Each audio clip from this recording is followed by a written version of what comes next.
Hello, beautiful souls, and welcome back to all of the Scorpios out there. If you are a Scorpio Sun, Moon, Rising, or North Node, this is your tarot reading for the upcoming month of November. And in case anybody's interested, I will be using the Star Tarot deck today because Scorpios, you are a star. All right, let's see what we have in store for November. Okay, Scorpio, before I tell you about the cards, A Storm of Swords came to mind, which is one of the books in the Game of Thrones series. If you have that book, maybe use November to go back and reread it, or just like open up to a random page if you're looking for a very specific message one of the days.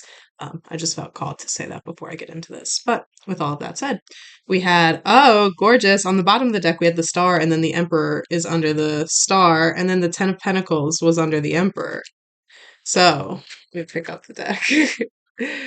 Ay, yay, go. And then Ten of Pentacles under the Emperor. So very prominent and prosperous energy in that field. And then, of course, we had the Page of Swords fall out first, upright. Seven of Cups fall out second. And then the Page of Cups. Did I say? Yeah, Page of Swords, Seven of Cups, Page of Cups reverse. So overall, this is a very prosperous energy, and it kind of it shows how you're in your power. And I love the star and the emperor energy coming out together because if I remember correctly, in your last reading, we were talking about how you can help improve your own circumstances. So then you improving your own circumstances also helps improve the circumstances of the other. And these two cards kind of emphasize that. I'm pretty sure you got the star last month too. So beautiful. I love that you're still tapping into this energy. So I love these two together because the star is very individualized. It's about coming into your power, your creativity, fostering fostering your inner authenticity at its greatest capacity. And allowing that inner authenticity to shine outwardly.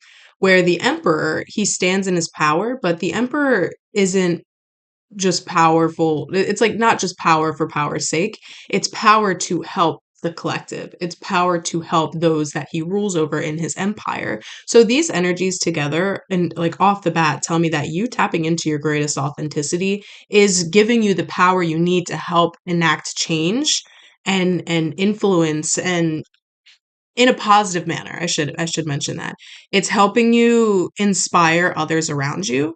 And it's as you inspire others, you recognize the power you hold to inspire others. And it's like this positive feedback loop of, okay, how can I continue to tap more into my divine authenticity so I can stand firm in my own awareness and help influence others through their own authenticity, influence others to tap into that creative side, that authentic side, whatever it is they think they admire in you, because of course everything we admire in others is also within ourselves. So it's almost like you tapping into this truly creative, authentic spiritual energy. You are helping to show people this isn't just in me, this is in you too. And it's about taking that inward journey to find it. So that's how you're stepping into that leadership role by again tapping into this greatest authenticity. And these two together, since the Ten of Pentacles came out underneath of it as well, and the Eight of Pentacles was under the 10. So, like I said, very prominent energy. These two together with the Ten of Pentacles underneath of them tells me that the more you can tap into this divine authenticity, the more you can lead people, and the more it's going to help your financial status and your status overall, like your status in society or your community or even just your group of friends. It doesn't have to be so large or so localized. It's however it resonates for you, Scorpio. But it's like how lucky are you that tapping into your authenticity gives you that leadership power and helps you establish the security you need to thrive in this capitalistic world. And of course the Eight of Pentacles always talks about working hard and diligently towards your goals will lead you to that Ten of Pentacles. So it's almost like if you continue to work hard towards like connecting with that authentic self, connecting with that creative side, and with the star coming out 2 months in a row, it might be helpful for you to tap into any sort of creative outlet that you have, whether it's writing or painting or dancing or making music or writing songs, whatever it looks like for you. November will be a great time to tap into that, especially since the sun is moving through Scorpio in November. So you're able to tap into this genuine energy that belongs to you. It can be a very, very prosperous time for you for that. Um, Oh, I don't know which one to go for next. I'm being led for the Seven of Cups. And with all of that said, you have a choice in this, and I think the choice is represented by both cups. So it's interesting that one is upright and one is reversed. I think the mental clarity you're gaining from tapping into that divine authenticity will be palpable. You will be able to feel it in a way that maybe you've never experienced it before, or it's been a very long time since you experienced it. But be wary, and I think this is the choice you have to make. Be wary of leaning and relying too much on the head to guide you and ignoring your heart and your intuition and your emotional side. As a water sign, you guys are emotional. Although scorpions don't go in the water, they're able to perceive the depth, and you guys have a lot of depth within you. So I've been doing a lot of meditations recently, where I shift my awareness from my head to my heart. And when you're in your head, it's fine. I mean, it's like it's cool. It feels like when you're in your head, you're in a small corner of this vast, infinite expanse of the universe. And you can see the infinite expanse, but you're stuck in this small corner when you're in your head. So you're like, well, what do I do to get out of that? You move to your heart. You don't ignore your emotions. You don't ignore your intuition. Because when you're in your heart, oh my gosh, it's infinite, up, down, side to side, all over the place. If you have ever seen Lord of the Rings, The Mines of Moria, it's a similar thing, except imagine like how it goes every which direction, like no matter which direction you look, you can just see the pillars. It's like that every direction, but also infinitely up and down. So it's this infinite expanse. So if you're in your head, yeah, you can see it, but you can't tap into it. You're stuck in this one little corner of that infinite expanse, where if you listen to your intuition and you move to your heart, oh my God, you are able to be guided by your heart. So that's the choice you're going to have to make, especially when you recognize that you're leading with your head, and tap back into this awareness of the heart. Because when it's reversed, there's some sort of messaging that your intuition and your higher guides are trying to send to you that you're not necessarily hearing, or it could also be there's a delay in it when it's reversed.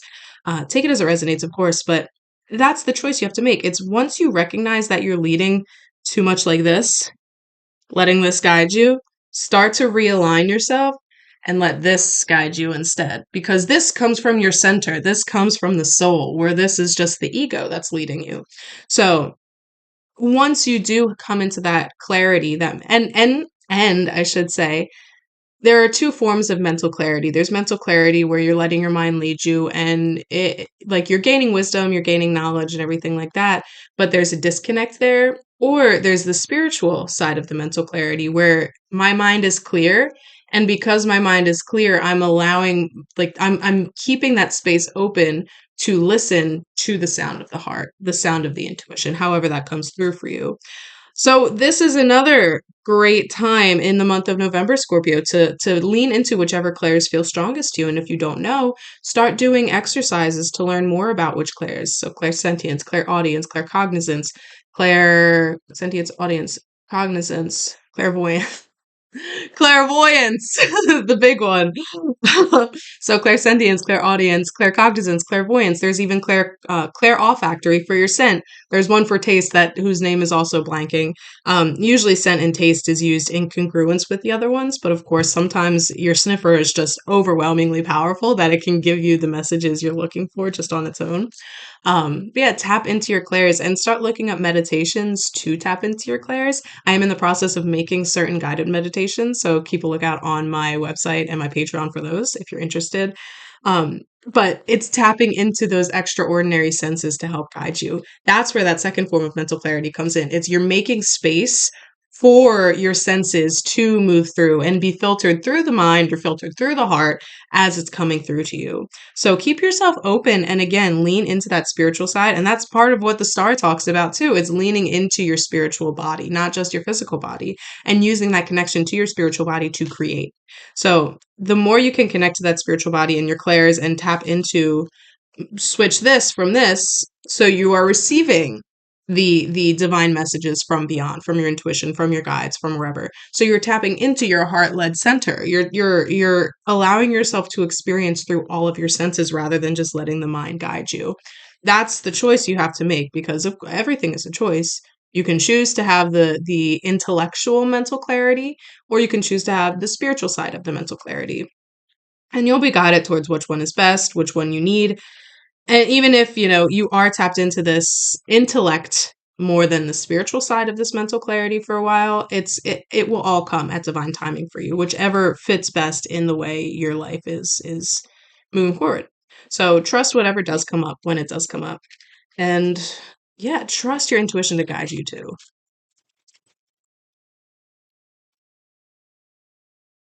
More swords. So yeah, I have Knight of Swords and then bottom of the deck, Queen of Pentacles. And the Knight of Swords is a very, the word cavalier wants to come to mind. It's a very, all of the knights, let's just say this. All of the knights have this force behind them. This charge into whatever suit they are ruling over.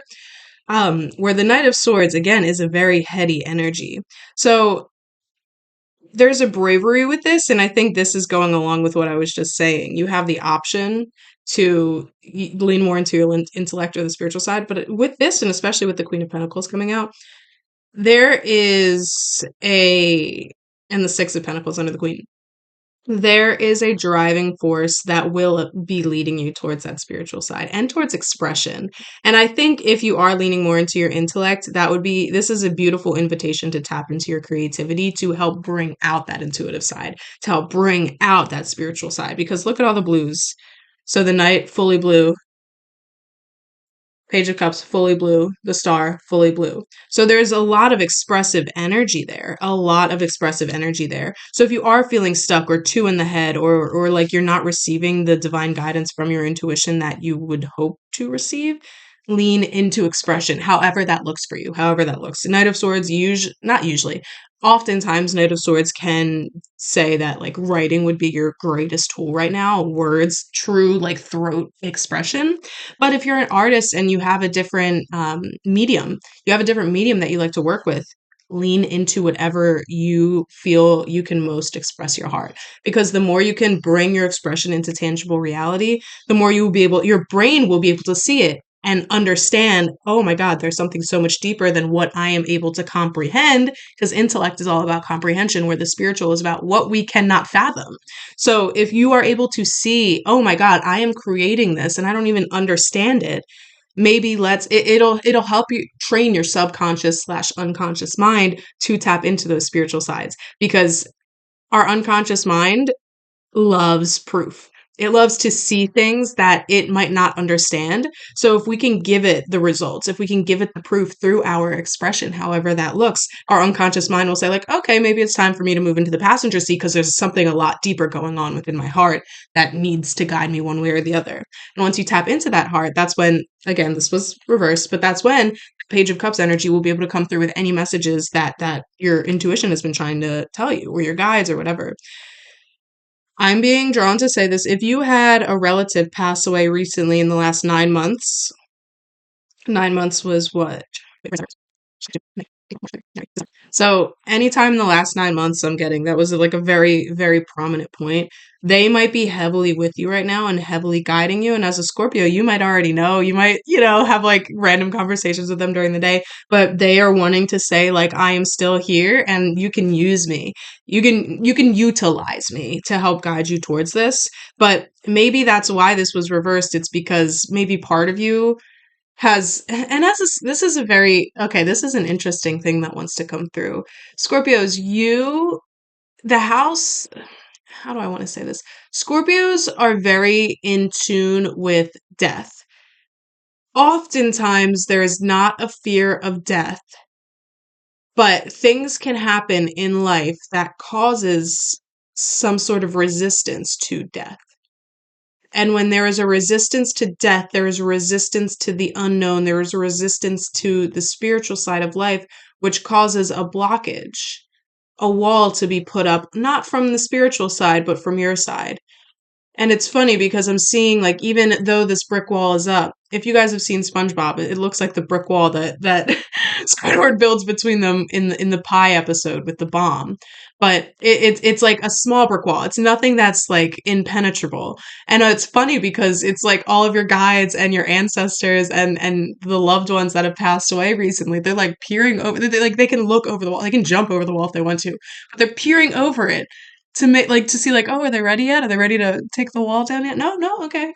Like, they're not going to push you into it, but it's like oh, I have chills. It's like this loving awareness, and they're like laughing because they think because you think because you have this wall up that you have completely separated yourself from the divine. And there's a laughter from your guides because they're like, oh my God, no, you can never separate yourself from us. And that's not in an ominous way. That's in a really, really loving way. Like I feel tears welling behind my eyes.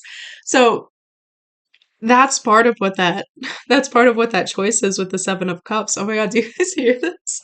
Like it's so loving. It's so loving.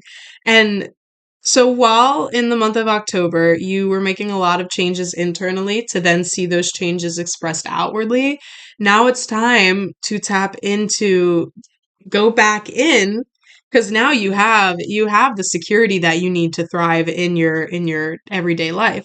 So now it's time to go back inward and open yourself up to the unknown. Open yourself back up to the unseen and really tap into that divine guidance that is there with you all of the time.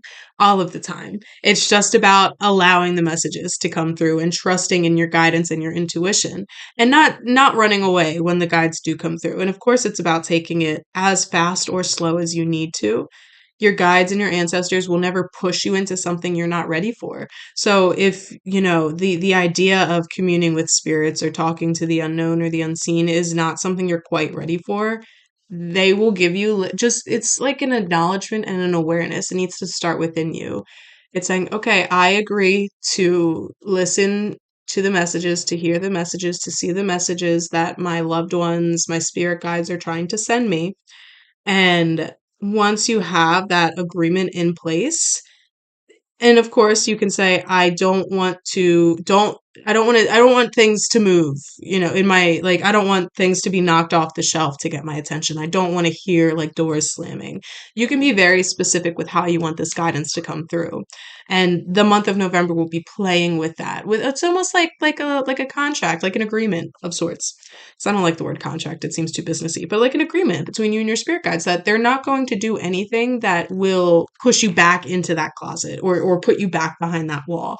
One brick at a time. They're going to take the wall down with you. And once you are ready and open to accept all of the guidance that they can offer, which is exactly the guidance you need to keep you in alignment and walk that path towards your greatest discovery, that's when that Queen of Pentacles energy comes in. That's when you will be sitting pretty knowing. And I love that this is also her crown chakra is wide open with that star there. Wide open with that star there. And then this is represented by the root as well, even though it's knocked a little sideways. But you have the plants that are grounding her into the earth, but also the open crown chakra that allows her to obtain messages from everything beyond. And in all of that time, she is sitting with regality and grace, knowing that she is protected in the physical realm because she has done what she needed to do to set it up so that she has the resources and she has the power she needs in the physical realm that will keep her safe. So now that she's established herself outwardly, it's time to go back in and tap into the guidance that she can absorb from the divine unknown. I'm being called to shuffle these one more time. Do 3 shuffles, and then whatever's on the bottom of the deck, if nothing falls out. 3. And the Two of Swords. And I love the symbolism of the Two of Swords in this deck because it shows the consciousness upright and the unconsciousness below. And the Two of Swords is all about weighing your decisions. But I love the symbolism of this deck because it allows you to take into account your sub/unconscious mind, where usually we can only tap into this side of ourselves in dreams. The Two of Swords is an invitation to allow that side of you. So if we're using the metaphor of a car, where your consciousness is always in the driver's seat, you're not supposed to be driving alone. You're always supposed to allow your unconscious mind to have some input and some say. So even if that looks like just writing down your dreams and looking up for symbolism after you wrote it down, and that goes back into that expression that I mentioned earlier. It's being open to symbolism from all over the place and really allowing yourself to weigh the pros and cons of, going back to the Prince of Swords, weighing the pros and cons of, okay, if I stay in my intellect, I'll work really logically, which will help me gain even more stability in the physical sense. But if I lean into my spirituality, is there a way that I can lean into that without ignoring the physical and et cetera, et cetera? Oh my God, and the Ace of Cups was on the bottom of the deck underneath of this one. So there's new beginnings on the horizon as long as you are open and willing to go within, open and willing to accept the overwhelming support you have from what's beyond. Oh, it's so beautiful. So beautiful. And Scorpio, that is your month of November. So if you liked this at all, if anything resonated, go ahead and leave a like, leave a comment, and tell me how it resonated. I would love to hear it. And if you're feeling up for it, go ahead and follow my channel. We do this every single month, so there's always more messages to come. But with all of that said, this is a general reading, so maybe not everything resonated. If that's the case, you can go ahead and check out my website, which is linked in my bio below. You can book directly with me for tarot or human design or astrology on there. I'm also opening up numerology shortly, so that'll be available soon if you are interested in that. You can also check out my Patreon where we are always posting spiritual content, having a good time there. So go ahead and check that out if you are at all interested in diving deeper into these spiritual topics. I would love to see you there.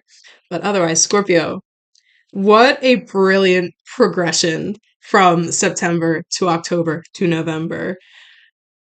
There's so much beauty waiting for you. There is so much goodness waiting for you, and it's all waiting for you internally.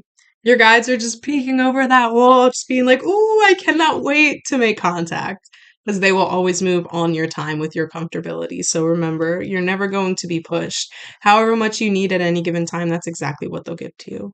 So don't be afraid to make that agreement, set those boundaries, and open yourself up to what is unknown. I love you guys. I'm so excited for you.